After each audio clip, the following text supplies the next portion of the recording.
পটুয়াখালী অন্ধ কল্যাণ সমিতির কমিটি ঘিরে জেলা বিএনপির দুই গ্রুপের নেতাকর্মীদের মধ্যে উত্তেজনা দেখা দিয়েছে।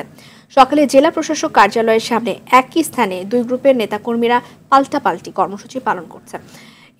বিএনএসবি চক্ষু হাসপাতাল দখলমুক্ত করে স্বচ্ছ এবং গ্রহণযোগ্য নির্বাচনের মাধ্যমে পরিচালনা কমিটি গঠনের দাবিতে জেলা বিএনপির আলতাফ চৌধুরীর সমর্থকরা কর্মসূচি পালন করেন। অন্যদিকে বিএনএসবি চক্ষু হাসপাতালের নবনির্বাচিত কমিটিকে অভিনন্দন জানিয়ে কমিটির বিরোধিতাকারীদের বিরুদ্ধে নানা স্লোগান দিয়ে জেলা প্রশাসক কার্যালয়ের সামনে মিছিল করে বিএনপির চুন্নুকুট্টি গ্রুপের সদস্যরা। বিএনপির দুই গ্রুপের মুখোমুখি অবস্থানে আতঙ্কিত শহরবাসী।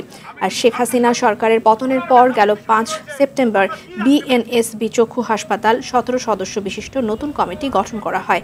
কমিটিতে সভাপতি করা হয় জেলা বিএনপির নেতা মোশতাক আহমেদ পিনুকে এবং সাধারণ সম্পাদক করা হয় যুব দলের সভাপতি মনিরুল ইসলাম লিটনকে।